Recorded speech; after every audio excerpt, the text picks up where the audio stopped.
Hello friends, welcome to my YouTube channel. इस video में हम आपको बताएंगे लैप स्प्लाइसेस के बारे में। ठीक है, तो जैसे कि एक ये स्टील आई, ठीक, इसका थोड़ा सा फॉन्ट हम मोटाई बड़ा कर लेते हैं।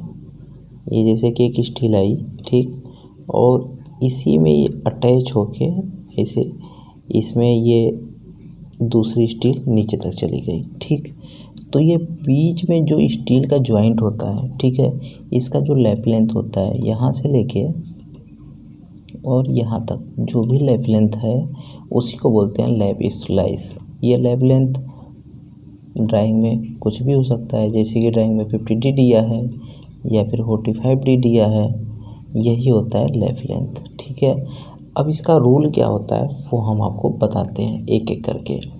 इसे थोड़ा कर लेते हैं डिलीट। ठीक, रूल नंबर वन जो है वो बोलता है कि 36 mm डाया बार अगर है तो उसमें हम लैप नहीं कर सकते हैं। ठीक है, अगर 36 mm की सरिया मिल गई तो उसे आप लैप नहीं करेंगे, उसमें आप लैप दे नहीं सकते। अगर ज़रूरत पड़ती है लैप की तो उस समय उसे प्रॉपर बिल्ड होगा, ठीक है, आपके स्ट्रक्चर कंसल्टेंट के द्वारा। ठीक है, नंबर 2, दूसरा नंबर इसका पॉइंट जो आता है वो क्या आता है, वो ये है कि जब 2 लैप हम देंगे, अगर एक कॉलम में 4 स्टील है और चारों स्टील में लैप देना है तो एक जगह लैप देंगे नहीं, ठीक है, अल्टरनेट देंगे। वो कितना होगा, 1.3 टाइम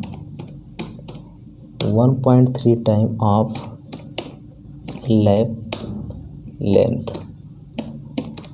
अब क्या है ये चीज़, ये मसला क्या है, ये हम आपको बताते हैं। एग्जाम्पल की अगर बात करें, एक ये स्टील आया, ठीक, और इसके जस्ट बगल में हमने एक ये लैप सपोज दे दिया। ठीक, अब इसके बाद जब दूसरी स्टील आ रही है तो दूसरी स्टील में लैप कहाँ पे होना चाहिए वो हम बताते हैं आपको। ये पूरी स्टील यहाँ तक आ गई और दूसरी सरिया में स्टील जो है कहीं यहाँ पे आके लैप हो गई। ठीक, अब इसमें क्या होता है, इसमें इस लैप के सेंटर से, ठीक है, इस लैप के सेंटर, यहाँ पे हम थोड़ा क्लिक करना भूल गए थे, इस लैप के सेंटर से इस लैप के सेंटर का जो बीच का डिस्टेंस होगा वो 1.3 टाइम होना चाहिए। मतलब अगर हम बात करें डाया ऑफ स्टील का, तो dia of steel suppose 20 mm है, ठीक है, या फिर 16 mm है। 16 mm डाया ऑफ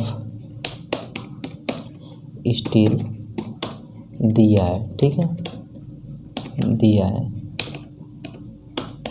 तो इसका लैप लेंथ क्या होगा, अगर 40D लेके चलते हैं हम तो 40 × 16 कितना हुआ। अब इसको कैलकुलेट करना है तो आप कैलकुलेट में जा सकते हैं, ठीक है, और यहाँ पे 40 × 60 जब करेंगे तो आ जाएगा 640 mm। ठीक है, तो यहाँ पे 640 mm का हमें लैप देना है, तो क्या होगा, जो भी इन दोनों के बीच का डिस्टेंस होगा 1.3 टाइम का मतलब क्या है, तो 640 × 1.3 से कम इन दोनों के बीच का डिस्टेंस नहीं होना चाहिए। तो मतलब निकल के जो आएगा वो कितना आएगा, इंटू 1.3 इंटर, यानी 832 mm। यहाँ पे 832 mm जो है इन दोनों के सेंटर का डिस्टेंस होना चाहिए। ठीक है, जैसा कि आप समझ गए, ये दोनों का सेंटर का डिस्टेंस 832 mm होना चाहिए। ठीक है, ये सेकंड पॉइंट हो गया। अब थर्ड पॉइंट की बात करते हैं हम, इसे थोड़ा सा हम रफ कर लेते हैं।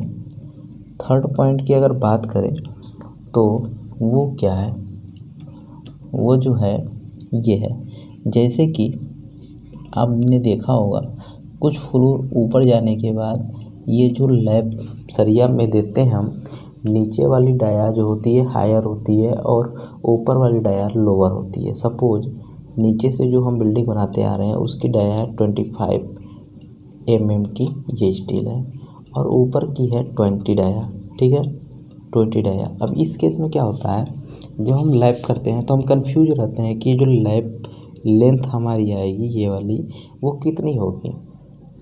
अगर लैप लेंथ हमको 40D देनी है तो, ठीक है, तो यहाँ पे कन्फ्यूजन ये होता है कि हम ये 40D दें किसके हिसाब से, नीचे वाले के हिसाब से दें कि ऊपर वाले के हिसाब से दें।